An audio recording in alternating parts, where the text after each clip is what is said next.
The views and opinions expressed on any program are those of the producers and/or the persons appearing on the program, and do not necessarily reflect the views and opinions of FRC Media, Bristol Community College, or the City of Fall River.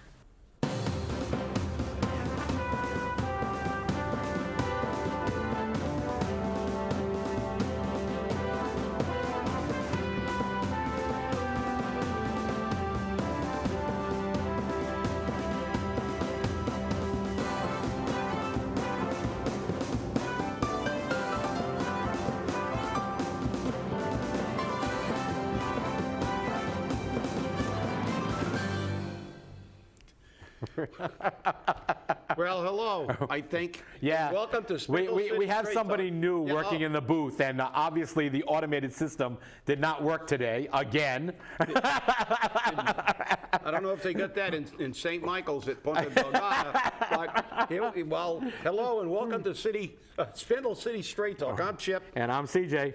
and I guess we got a community announcement to do right away. Yeah, I guess so. It looks very interesting. We have the YMTC, that's the youth theater program here in Fall River, and they're presenting a murder mystery fundraiser on September 26th at 6 p.m., dinner at 7, at the patio at Commonwealth Landing. From my understanding, that is located in front of the old Red Cedar Grill, or whatever it may be. They closed. Not You like mean the one that closed? Yeah, the one that we told someone was going to close months ago. But it's a whodunit. And they want to know who the suspects are. Is it Chubby Cheddar, Barbie Q, or maybe Ivan Spudnik? Join us and find out. The tickets are $40. It includes dinner and a show with a cash bar. Help support youth theater arts in Fall River. You can find them on Facebook at facebook.com/YMTCFR. It sounds like a good event. I may go if I'm up in mobile.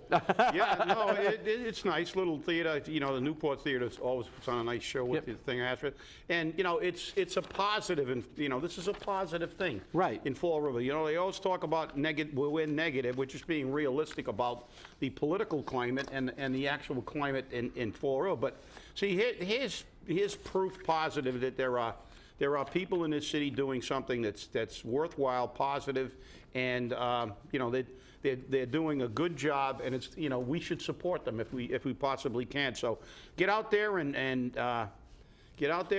have some dinner and enjoy a Murder on the Grill. That sounds like an interesting play. So Yeah, it does. Who knows? Maybe one of the missing people in Fall River will show up. Yeah, maybe these three suspects, they'll roll them into the Coughlin School suspect pool. I don't know after this show, but we can see what happens. You know, But I think now- that's very interesting because, you know, we reported first on the Coughlin School that they had people in custody. And even the Fall River Police Department didn't want to confirm that right away. I called. I spoke with a lieutenant there, and we had a good conversation. And he couldn't find any press releases at that time. And I said, well, we have already broken the fact that people are in custody. And within an hour or two, press releases came out and said, hey, we have some people in custody. So again, we're always at the top of the line here, and we're always at the top of the list and getting the information to you here in Fall River. But the big question is, today, I guess they're having a meeting of the people who are interested, the interested parties in the future of the Coughlin School. Oddly enough, the Historic Commission's not there, the engineer from the Historic Commission, or anyone else. So I wonder who the interested parties are. And the people who are interested, who the mayor is also interested in, Right. You know, who are friends with the mayor, and the city. So yeah, I mean, those are the let's face it. It's politics as usual. I mean, this whole thing is you know, it smacks of the political season and politicking. You know, we had a fire. We've had hundreds of thousands of fires in this city. This city has a horrific history. We had a fire in a school. We've had many fires in schools. You know, the Robeson School on Columbia Street many years ago. We had a general alarm fire. We had a fire on Shove Street, the school on Shove Street.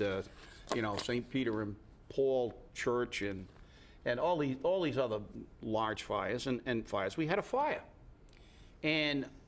But this fire during a campaign season and during the during the tenure of the absentee until it gets to be election season mayor, all of a sudden we had all the department heads down there. They had to sign off on everything, and then we've got this massive investigation. Like, we've got to bring a suspect to bear like instantaneously, and it's like, come on, like, this is pretty obvious. This is an obvious attempt at garnering some publicity and some positive traction, because look, number one, what a lot of people don't realize is arson's a very difficult charge to prove.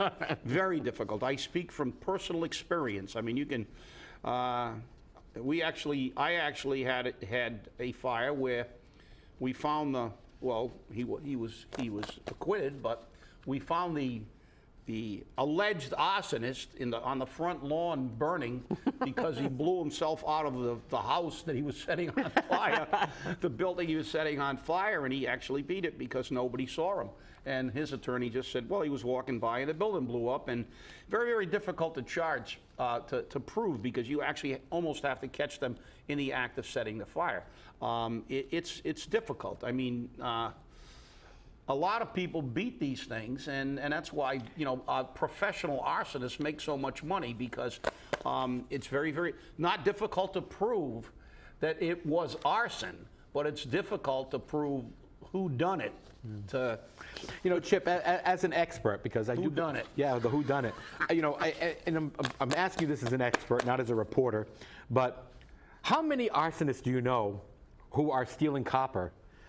Burn their building down before they get all the copper out. I'm just curious on that. I mean, well, my thought process. Normally, people who are stripping buildings are not going to burn the buildings down that they strip, because now they're taking money out of their own pocket. Right. I mean, there are different types of arsonists. I mean, you've got the people who have issues with fire setting, and those people, it's a psychological issue. Then you have people who are actually professional arsonists. Right. And then you have the semi-professional arsonists who normally blow themselves out of the building when they're trying to set fire to the building or burn themselves up in the building. That reminds me of a couple of years ago, the two guys who were lighting a building up, the Flint, and they got locked in the cellar, and they. Well, that was actually right behind the Niagara Station. That was my fire. Yeah.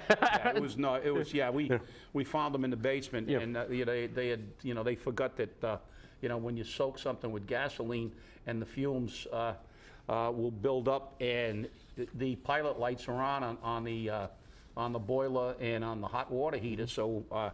They soaked the entire building and came down into the basement, was soaking up the basement, and I guess it got into the explosible limit and flammable limits, and it hit one of the pilots, and poof, Yep. and that's and we found both of them in the basement dead, and but as I said, arson is, arson's a difficult charge to get somebody convicted of. It's you really gotta, unless you beat a confession out of them, which we.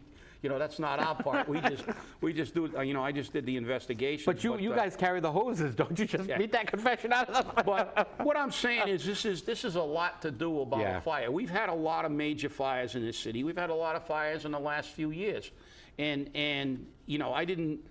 For some reason, this is like become a big deal. It's almost like I didn't see this much consternation when we had Notre Dame, and I fought the Notre Dame fire for 28 hours. That was, we lost a church, a very large church, an actual, like a landmark, right? A landmark church, and 34 multiple family houses. And at the end of that fire, I didn't see every department head and every, it obviously wasn't an arson fire. We know how it started. They were. It was accidental. They were using torches up on a roof, but still, it wasn't like. I didn't even see this much for. So it smacks of press coverage and the season. The only thing not that I'm not, and don't get me wrong, I'm not making light of the fact that every fire should be investigated diligently, because the fact is, this is one of the reasons that we have fewer fires today. Insurance companies now demand very, very thorough investigations, even on automobile fires. Years ago, we used to have literally hundreds of automobile fires. Your car didn't run right, somebody torched it. Now, they expect thorough and should get thorough investigations, and it's reduced it, and you don't see arson. You know, in the old days, if you had a house you couldn't dump, you know, all of a sudden it got hit by lightning and it burnt down. They burnt down virtually every abandoned property in Fall River there for a while. The Nashua Street fires. and every one of them, you know, was arson. Yep. And you know, we had to investigate them, but now insurance companies don't pay off anymore. Years ago, they used to just, you know, they'd pay and the investigation would continue. Now, the investigation's got to be complete. They got to make sure that the owners of the property weren't in any way, shape, or form involved, and so it's a different world today. But like I said, it's, you know, the fire was, it's tragic. The building was you know, I mean, it's been there for you know, for over a century, and you know, it is kind of a historic building, and I know one of our co-hosts on Friday will be here, and he'll be talking about it, because I guess, you know, they want to preserve that building, and it looks like the city wants to bulldoze that as soon as possible. As soon as possible, yeah. Well, you know, it's interesting because we're talking about political year, and the only thing missing from this fire was a picture of, you know, Sam Sutter in front of the building while the firemen were either running in or running out. You know, but that's neither here nor there. But you know, the political alliances are already starting. Secret meetings are being held. Maybe not so secret. Not we so know about secret, them. 'cause you know about them, yeah. But we have the mayor meeting with city council candidates, not even incumbents. I guess he's looking to make the sellout team bigger. Yeah. You know, and it's kind of shocking in some way, and in other ways it's not, because this particular city council candidate, and I will name him, Cliff Ponte, had a meeting with the mayor at a local restaurant. Which I'm surprised, because normally that's at Not Your Average Joe's in Seacock. But who knows what was discussed at this meeting. But I mean, Cliff Ponte is a real estate broker. He does have a vested interest in property in the city. And I'm wondering if this man gets elected to the city council, if we're going to go through the same shenanigans that we went through back in the 70s and 80s with another city councilor. Well, and you know, it's questionable. And you know, there's been allegations against this particular candidate of you know, wrongdoing and his value as a landlord, and et cetera, and I don't get into that. I am looking through the court records to see, but you know, every candidate out there needs to realize, and you know, I said this last night at Remy's for the Pawtucket Rising film, which was a good film when I saw it the first time a couple of years ago, and it was a good film yesterday, that we are going to look into your background. If you've got skeletons in your closet, you better bring them out yourself, because we will bring them out. We're not going to play games. We want to know who's going to run our city, and the voter needs to know who's going to run our city. So be aware that we are doing our due diligence, and we're doing that for the public. So people need to realize that. And let me go on and say, I have absolutely no problem with any city councilor or city council candidate meeting with the mayor. No, not at all. I mean, fine, that's fine, but understand that, you know, there's always going to be that perception of why you meeting with this person before you become. I can see a council candidate, if the mayor wants to talk about his agenda versus your agenda, then if you lay out everything, that's fine. But, you know, as far as your background, look, you know, this is politics, you know, and politics has become a game of looking into people's backgrounds, and sometimes with totally irrelevant issues. And it cost people their candidacy. I remember, you know, going all the way back to Gary Hart when he had a party on the boat. Yep. the boat with some good-looking female company, and it was all over the media, and that destroyed his candidacy. So, I mean, because perception becomes reality, people, I'm not sure. As I said, my philosophy is if you can do the job and you're honest, you should get the job. Exactly. I don't care if you have parties with with women on the boat, and I don't care if And I don't- but I mean this is a reality Right. this is a reality. I mean, the closest election Eddie Lambert ever had was won because he dug up the fact that the fact that his opponent, George Jacome, he claimed he had a degree that he didn't have. Right. And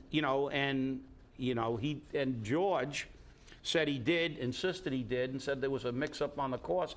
And that, I think, gave him enough. And that was a very close election. And Ed Lambert spent almost $500,000 running for mayor on that election, and he still barely squeaked it out.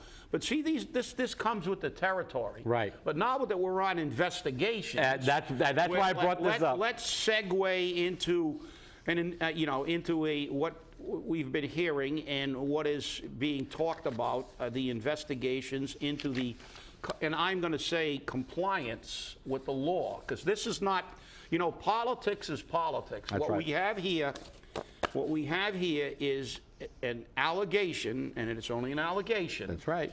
It's an allegation that the law, Massachusetts General Law, Chapter 32, Sections 91 and 91A, are not being complied with, or are being kind of manipulated in favor of certain city employees. Now, with that being said, as a member of the retirement board, I'm not going to adjudicate this. That's up to PERAC. That's right. But as a member of the retirement board, I will tell you that the retirement board takes very seriously their fiduciary duty, and anything that is not in compliance with the law, it's going to be taken very seriously, because we have enough difficulty with the retirement system as it is, and anybody who abuses the system, or attempts to manipulate the system, or falsifies such as disability retirements. So I won't even venture an opinion on whether there is compliance or isn't compliance on this. However, I will say that since this has been brought to light, I think that an investigation, and a thorough investigation by PERAC, is warranted. And I believe that, and if everything's according to Hoyle, well, that's the end of it. Wash your hands, put it aside. But if it's not, well, we've got a problem here. And as I said, not only as a taxpayer, not only as a person who is, and a retired public employee, and the elected member from the active and retired city employees, this is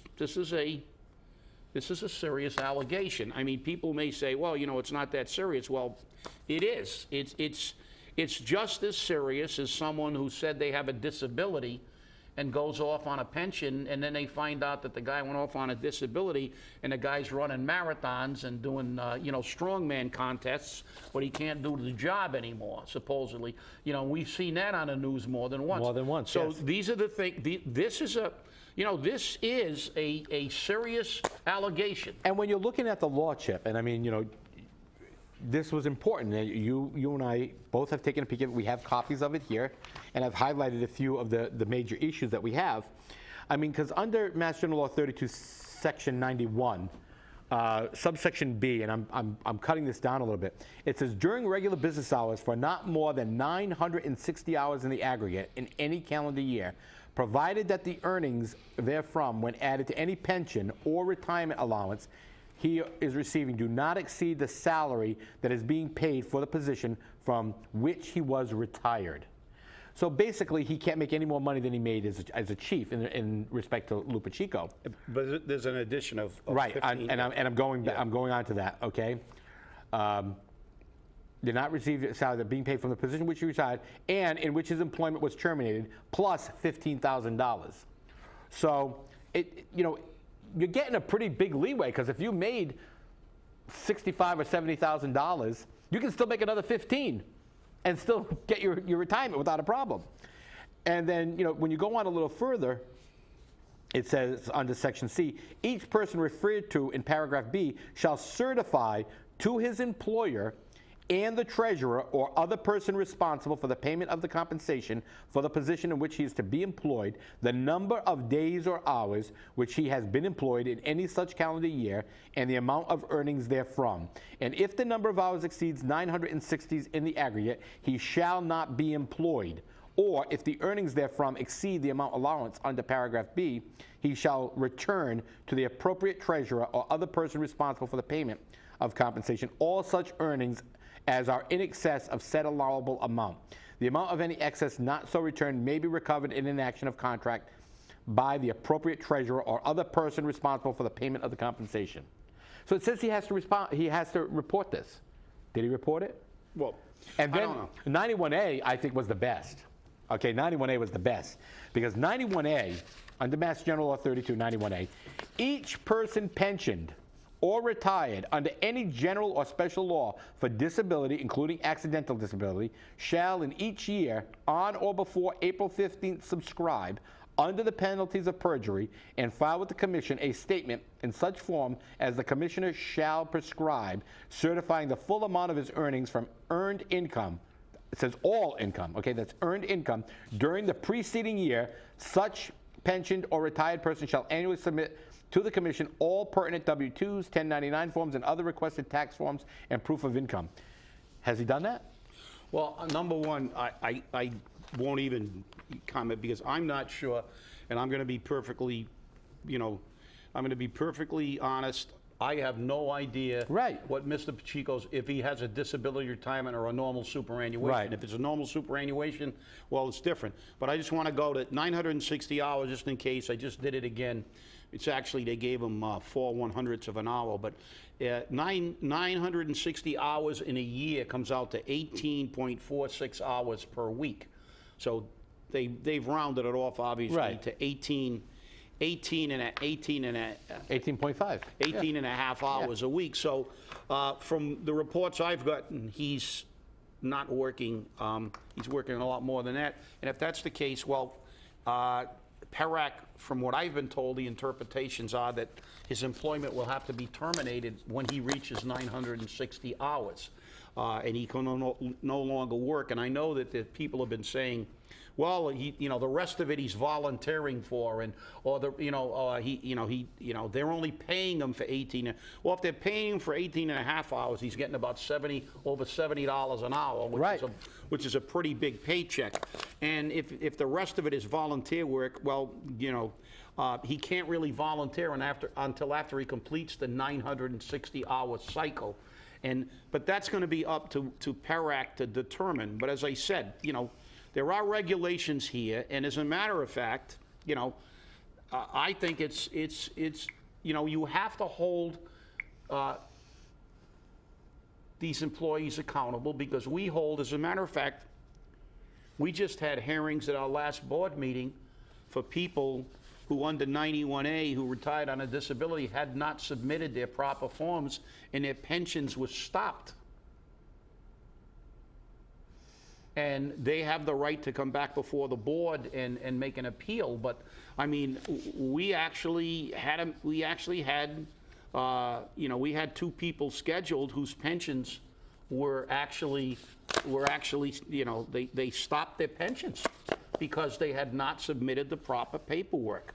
Now, this is for a disability, and he's probably under a superannuation, but that does not relieve him of the burden of only working 960 hours. And then there's also issues about, filing and how that impacts his how that impacts his pension. Also, that once he reaches that 960 hours, it's very definitive on, you got to basically stop working. Yeah, and the interesting part about all of this is I made a phone call to PERAC, and the statement I got from them was they cannot confirm or deny any investigation. They cannot confirm or deny that one exists. So I said to them, I said, well, are you also looking at the fact that Lou Pacheco used to work for the Bristol County District Attorney's Office at the same time while collecting? And the person on the other said, no. Oh, Guess Well, you we are know now. who the rat is. We know who the rat is on this one. No, CJ. Nobody can figure out who ratted him out for the city, but we know who turned him in for the DA's office. You know, but nobody's- yeah, we're laughing, but I mean, this is about compliance. Right. And compliance more so than anything else, because we're talking about high-ranking officials in city government, and I'll be perfectly frank. That's why I said, look, whether it's Lou Pacheco or Joe Blow or anybody, as a board member, we want the pension laws abided by. I mean, that's the way it is. But the fact that he's a high-ranking official in city administration, to me, only, makes the burden of getting this investigated and coming up with an answer even more important, because if PERAC says they're in compliance, well, they're in compliance. That's it. That's the end of it. And I think that, as a matter of fact, in my opinion, I think they should actually be wanting this thing to be done in an expeditious manner. I would think so, too. But then again, it's elections in a couple of Yeah, months. exactly. It's an election year. Maybe that was a full power on my part. But I'm not sure if they really wanted it.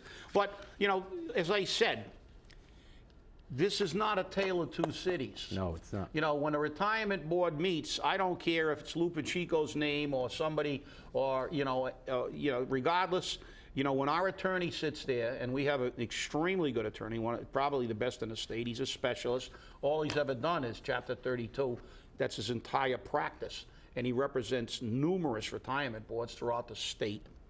And he lectures on it. And, it's always about the law. It's always about the law and if the law is being complied with. Yeah, but wait a minute. We have a chief executive officer in Fall River who says it's all legal until challenged in court. Yeah. So, I mean, and this is the questionable issue we have. When our leadership, when our administration, when our city council takes actions and votes which clearly violate the law or allegedly violate the law, how can they expect us to trust them acting on our behalf? And I think that becomes a bigger issue. Yeah, and let me say this too for the record.